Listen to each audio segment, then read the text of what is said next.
여보세요? 교수님, 저 향숙인데요. 잘 지내셨어요? 그래, 오랜만이네. 괜찮아. 웬일인데? 다른 게 아니고 제가 이번에 장마켓에 나가는데요. 벌써? 네가 벌써 졸업할 때 알았어? 네, 시간이 완전 빛의 속도로 그냥 훌라당 다 사라져버린 것 같습니다. 와, 그리고 요즘 진짜 정신없겠다. 교수님, 저 논문 프로포절 준비 중이라 장마켓 준비도 이것저것 다 해보려고 하고 그러면 이제 심화 토크로 넘어가 볼까요? 아, 네, 이제요. 네. 박사 끝날 때쯤 이제 조교수로, 그러니까 어시스턴트 프로페서로 지원할 때는 어떤 점들을 어필하는 게 이제 심사관들에게 제일 잘 먹힌다고 생각하시는지요? 그러니까 박사를 그러니까 박사를 끝날 때 이제 조교수 자리를 지원하면 그렇게 티칭 경력이 많지는 않잖아요. 근데 보통 그래도 요즘 대학들이 박사과정 중에 이제 학생들이 간단하게 티칭 익스피리언스를 할 수 있도록, 그러니까 뭐 메소드 클래스나 방법론 수업이나, 이게 아마 저는 이제 방송을 가르쳤었는데 경력이 조금 있어서 그런 경력들을 좀 대상으로 그런 것들을 중심으로 좀 기술해 주는 게 좋을 것 같고요.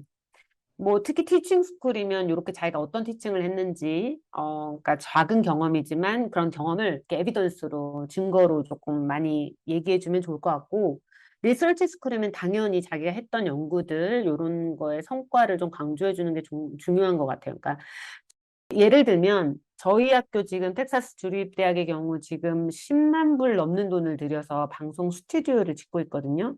근데 그런 걸 언급하면서 내가 어떻게 이 학교에 공헌할 수 있을지, 그러니까 내가 어떤 경력이 있는 건지 이런 것들을 조금 더 자세히 적어주면 이제 커미티들이 원하는 게 그거니까 적어도 아, 이 사람은 우리 학교에 관심이 있구나라고 어필할 수 있는 것 같아요. 저 같은 경우에는 개인적으로 서치 커미티로서 이렇게 심사를 할 때 일단 제일 먼저 CV를 쭉 보고 그 다음에 이제 커버 레터를 읽고 그리고 티칭 스테이트먼트, 리서치 스테이트먼트 제출했을 경우에는 그것들도 꼼꼼히 이렇게 읽어보는 편인데 게다가 이제 티칭 포트폴리오를 저희 학교에서는 사실 이렇게 요구를 하진 않지만 적극적으로 이렇게 어플라이 하는 친구들은 가끔 그 패킷도 그 파일로 같이 내더라고요. 예를 들어 자기가 뭐 수업을 가르쳤으면 그 수업의 실라부스라든지 그리고 그 수업 평가받은 자료라든지 그리고 그 수업에서 썼던 어사이먼트 샘플이라든지 뭐 그런 것들을 이렇게 다 이렇게 합해서 티칭 스테이트먼트랑 같이 내서 그런 것도 이제 꼼꼼히 보게 되고 그런데 사실 CV는 어차피 뭘 부각시키고 하는 게 아니라 그냥 지금까지 자기가 뭘 했는지 그 히스토리를 그냥 바로 싹 다 말해주니까 예를 들어 어떤 연구를 했고 연구 성과가 어땠고 티칭은 또 무슨 과목을 가르쳤고 직장 경력은 어떻게 되고 뭐 몇 년을 일했고 등등 이런 것들을 바로 알 수 있게 그 사실적으로 이렇게 나열해주는 그런 자료라 특별히 어필을 한다는 건 아닌데 커버레터 같은 경우에는 얼마나 신경을 써서 준비했느냐를 보여줄 수 있는 아주 중요한 자료라 커버레터를 잘 준비해서 낸 지원자에게는 사실 저는 좀 눈이 더 가는 것 같긴 합니다. 물론 다른 추가 제출 자료들을 꼼꼼하게 잘 정리해서 여기서 중요한 건 잘 정리해서죠. 막 주구리주구리 막 이거저거 해가지고 그냥 뭐 아무거나 다 내는 게 아니라 아주 깔끔하게 일목요연하게 잘 정리해서 낸 지원자 같은 경우에도 좀 이렇게 잘 보게 되는 것 같아요. 플러스 점수를 주고 싶고. 어, 그러면 광김은 이런 지원자는 진짜 극혐한다. 뭐 이럴 때도 혹시 있었을까요? 아니, 저는 극혐까지는 아닌데, 아, 이렇게 좀 읽다 보면 좀 너무 과장을 하는 게 아닌가 하는 문구들이 마치 자기가 넘버 원이고, 막, 나만 이거 할 수 있고, 요런 게 조금 문구들이 조금 불편했던 것 같아요. 그래서 이런 지원 서류를 받아서 읽어보면 좀 자신감 있는 것과, 아, 이건 좀 부풀리는구나, 이런 게 구분이 좀 되거든요. 맞습니다. 비슷한 맥락에서 소위 구라친다고 하죠. 그런 지원자들은 저는 사실 바로 거르고요. 특히 퍼블리케이션 섹션에 보면 인터넷으로 검색도 안 되는 진짜 듣보잡인 저널 같은 거 막 써놓고 이게 정상적으로 블라인드 피어 리뷰가 된 건지 아닌 건지 확인 자체가 안 되고 마치 좀 이렇게 돈 주고 게재를 한 듯한 느낌을 주는 저널 이름이 이렇게 CV에서 보이면 서치 커미트들이 바로 다 잡아내거든요, 사실.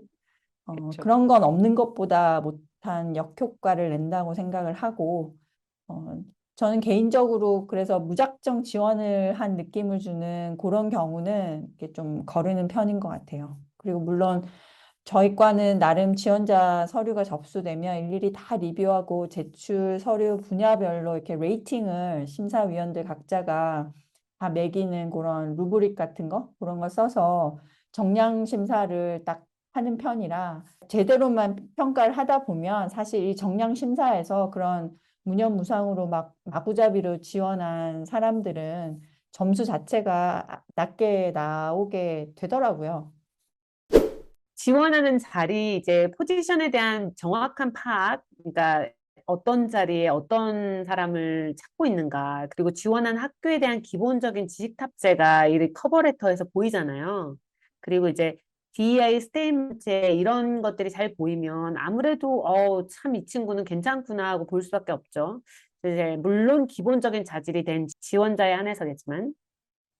그리고 아까 그 CV에 그 퍼블리케이션 이렇게 뭐 잘 모르는 저널을 이렇게 써 놓으면은 이게 좀 위험하다는 식으로 제가 얘기를 했는데, 근데 요즘에 인터디스플리너리하고 이렇게 다양한 분야별로 이렇게 좀 콜라보도 많이 하고, 예를 들어 저희는 커뮤니케이션이긴 하지만 또 컴퓨터 사이언스 쪽에서 이렇게 일을 하시는 분들이랑도 콜라보를 하는 경우도 있고, 그러니까 그런 쪽에 저희 커뮤니케이션에서는 잘 알려지지 않은 저널일 수도 있잖아요. 사실 그런 그 논문이 있다면은 그런 거는 좀 이렇게 옆에 임팩트 팩터라고 하죠. 그 저널이 얼마나 이렇게 공증된, 그리고 랭킹이 어떤 저널이고 이거는 이렇게 100% 블라인드 피어 리뷰를 거쳐서 한 저널이라는 그런 인포메이션만 살짝 옆에 써줘도 좀 안전한 장치가 되지 않을까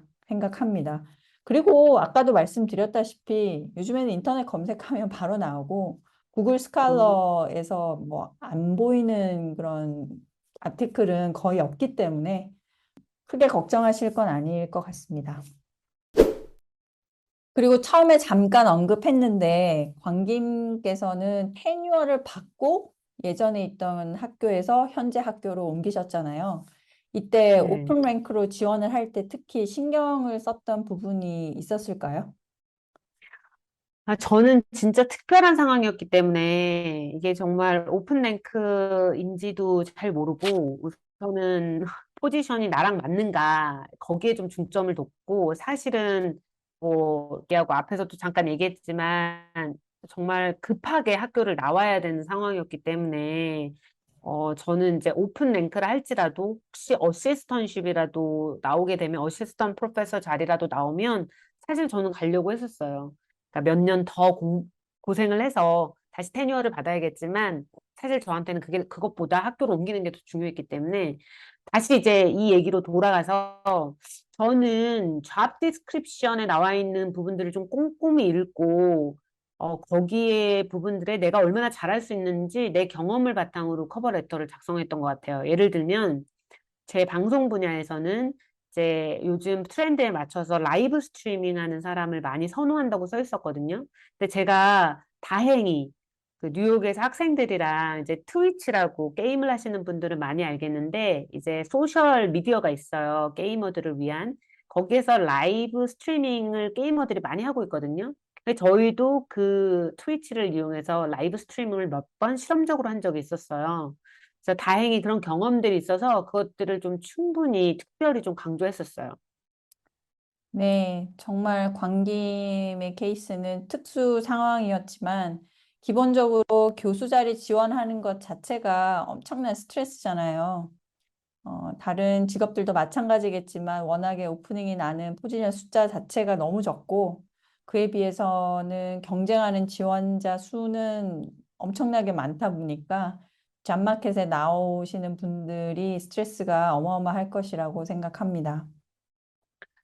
맞아요. 근데 저희 이번 설치 커미티에서도 저희 그 설치 커미티 체어하시는 분이 이메일을 썼지만 자기가 몇 분한테는 개인적으로 인바이트를 했다. 지원을 하라고.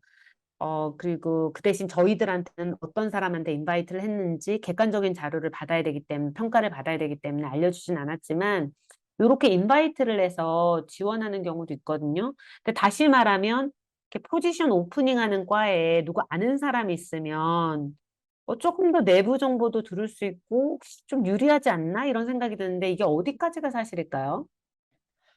네트워킹이 잘 되어 있는 지원자라면 사실 많은 학교에 아는 지인들이 있을 수 있고, 최소한 이 포지션에서 중요하게 생각한 게 뭐다, 뭐 이런 정도의 정보나 아니면 리뷰 상황이 어떻게 되어가고 있다, 뭐 정도의 정보를 얻을 수는 있겠지만, 구체적인 리뷰 결과는 절대 공개할 수가 없거든요. 아무리 지인이 있다고 해도 그런 관련 정보를 얻기는 힘들고 불가능합니다.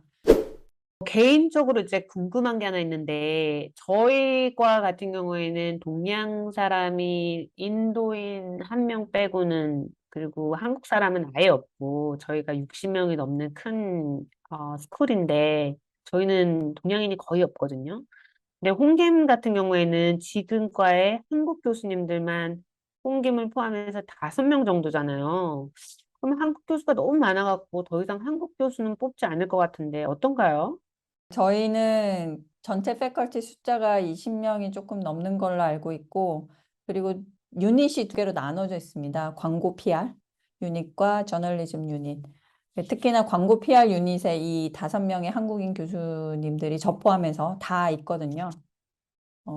그래서 이게 뭐 이렇게 딱 까놓고 누가 얘기하고 뭐 이런 거는 없고, 그냥 눈치껏 이제 더 이상 한국 사람들은 뽑지 않겠지? 뭐 이런 생각을 하고 있다라고 저는 생각은 하고, 이렇게 한국 사람은 안 뽑나요? 제가 뭐 그런 걸 물어본 적도 없고, 근데 현실적으로 광고나 PR 분야 자체에는 지금 현재 한국이나 중국 박사 학생들이 거의 독점하고 있는 분위기라고 알고 있습니다.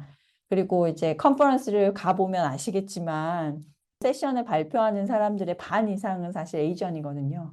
그래서 실제로 지원하는 지원자들의 풀을 딱 보면 거의 50에서 60% 가까이가 이제 한국 아니면 중국 박사 졸업 예정자들이고, 그러면 첫 라운드 이제 정량 심사가 끝나면 탑 10 정도 이렇게 추려내는 과정에서 반 이상이 한국이나 중국 학생들이 되는 게 현실이고, 이들 중에 진짜 제일 뛰어난 실력을 가진 사람이 한국 사람이라면 안 뽑을 이유가 있을까? 뭐 저는 개인적으로 그렇게 생각을 해요.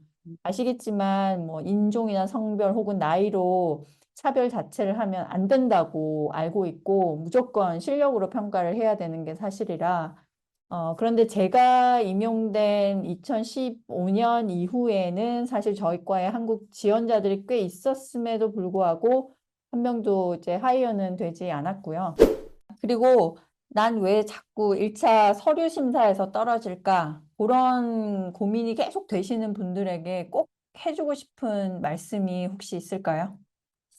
사실 이게 내가 지원하는 포지션에 어떤 다른 지원자들이 몰리는지 제가 모르는 상황이잖아요. 그 상황을 예측하는 건 정말 어려운데, 일단 아까도 말했지만 포지션이랑 자기의 티칭 리서치 핏이 얼마나 잘 맞는가, 그게 되게 중요한 것 같아요. 그러니까 티칭 스쿨이면 티칭에 대한 포텐셜, 그리고 리서치 스쿨이면 리서치에 대한 포텐셜이 이렇게 충분히 보여주는가, 이런 것도 되게 중요한 것 같아요.